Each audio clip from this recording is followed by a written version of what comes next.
এই জিনিসটা অনেকদিন থেকেই চেষ্টা করে যাচ্ছিলাম। শেষ পর্যন্ত আলহামদুলিল্লাহ আপনাদের কাছে কম বেশি করে আমরা দিয়েছি এবং আপনারা এসেছেন। আমার একার ডাকে এসেছেন মনে করি না, বরঞ্চ আল্লাহ তাআলা সবাইকে তৌফিক দিয়েছেন। আপনারা এসেছেন, মহব্বত করেন, সেই জন্য এসেছেন। আর এইটাকে আমি আপাতত এতটুকু পর্যন্ত, এই সময় পর্যন্ত মনে করতেছি যে আমাদের এই মজমাটা কামিয়াব। আসতে পারাটাই কামিয়াবির লক্ষণ। ভালো না বাসলে আসা হতো না, গরমের মধ্যে বসতে পারতাম না, সাধারণ খিচুড়ি খেয়ে এতক্ষণ বসা সম্ভব না, তারপরে বসেছি, বোঝা যাচ্ছে দিনের প্রতি আমাদের মহব্বত আছে। অতএব সেক্ষেত্রে আমি আপনাদেরকে এখানে জমা করে দিয়েছি, চেষ্টা করেছি, এবং আমরা কিছু আমার সাথে আরো সমন্বয়, এর মধ্যে আরো 5-6 জন আমরা ছিলাম, কাজ ভাগ করে নিয়েছিলাম, সব জায়গায় যোগাযোগ রেখেছি, জমা হয়েছেন। এখন আলহামদুলিল্লাহ আমাদের মুরব্বীরা আছেন, আমাদের যারা নাকি এখানে দিক নির্দেশনা দিবেন, তারা যেইভাবে আমাদেরকে বলেন, যেইভাবে আমাদেরকে কমিটি করে দেন। আমি আমার নিজের পক্ষ থেকে, আপনারা জানেন আমি আমার প্ল্যাটফর্মে আমি আছি দীর্ঘদিন থেকে। সেই প্ল্যাটফর্মের বয়সও কম না, 38 বছর যাবৎ আমি দাওয়াত তাবলীগের সাথে জড়িত আছি। 38 বছর, 2 বছর হলে 40 হবে। তো ওখানে আলহামদুলিল্লাহ বহুত সম্মানের সাথেই একটা পোস্টে আছি। অতএব আমার নতুন করে কিছু পাওয়ার ওরকম কোনো ইচ্ছার জন্যই আমি এখানে ডাকিনি। অনেকে মনে করে মনে হয় মৌলানা মাসুদ সাহেব মনে করেন একটা পথ চপ এটার লোভে মনে করতেছে, ওরকম কোনো ইচ্ছা আল্লাহ পাক মধ্যে রাখে নাই।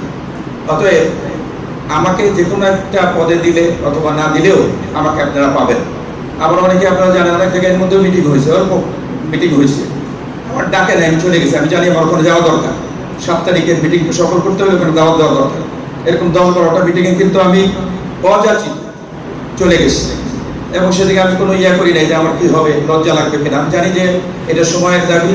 এখানে যদি আমি আমার স্ট্যাটাস অথবা আমি মনে করি আমি তবলিগ হলে আমি আলাদাভাবে থাকি, যেমন তাই হোক, এরকম করে কিন্তু আমি দূরে থাকি নাই। ইনশাআল্লাহ এরকমভাবে আপনাদের সামনে চলে গেছি, দাওয়াত দিয়েছি আপনাদেরকে, এবং এইটার ফল আমরা আজকে দেখলাম। এখানে যারা আমরা এখন বসা আছি, আমার মনে হয় প্রায় এতখানি পরিমাণ আরো ছিল যারা নাকি চলে গেছে। তার মানে এখানে প্রায় 500 আছি। তো আমাদের একটা ধারণা যে 800 থেকে 1000 লোক জমা হবে। তো আলহামদুলিল্লাহ আমাদের এই নিয়াত ওইরকম ভাবেই পুরো হয়েছে।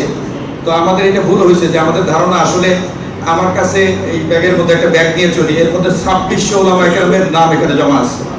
2600 বাংলা থানা, অবশ্য কিছু বাইরেও থাকে, এটার মধ্যে আছে, বিদেশে থাকে তাও আছে 2600। এর মধ্যে নাই আলিয়া মাদ্রাসা পুরা নাই, এর মধ্যে নাই মহিলা মাদ্রাসা পুরা নাই। মহিলা মাদ্রাসা 200-র উপরে মহিলা মাদ্রাসা আছে। গড়ে যদি 2 জন করে মহিলা মাদ্রাসা পুরুষ ধরি, তাহলে ওখানে প্রায় 4 থেকে 450 পুরুষ এরকম ভাবে আলেম ওখানে রয়েছে।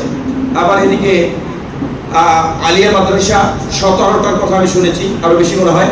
তো এইটার মধ্যে কমপক্ষে 15 জন অ্যাভারেজে আছে। তারপর সেখানে দেখা গেল 500 কাছাকাছি হয়ে যাবে। তার মানে আমাদের 2600-র সাথে যদি আরো প্রায় 1000 জমা হয়, তাহলে পরে তো এরকমভাবে বিশাল একটা অঙ্ক, প্রায় 3500 ওলামা হযরত আমরা আছি। 3500 ওলামায়ে কেরাম মানে কি, কমপক্ষে একজনের সাথে 100 এরকম সাধারণ লোক যারা নাকি আছেন তাদের সাথে সুসম্পর্ক, ইমানি সম্পর্ক। তার মানে এর থেকে বড় একটা ইউনিট হতেই পারে না। এই জিনিসটা আমার জেহেনের মধ্যে আসছে, এই জন্য আপনাদেরকে আমরা ডেকে দিয়েছি। এখন আমাদের যারা নাকি মুরব্বী আছেন তারা আমাদেরকে যেভাবে দিক নির্দেশনা দেন, সেইভাবে ইনশাআল্লাহ আমরা সামনে চলবো। আমার কথা আমি শেষ করছি। আসসালামু আলাইকুম ওয়া রাহমাতুল্লাহি ওয়া বারাকাতুহু।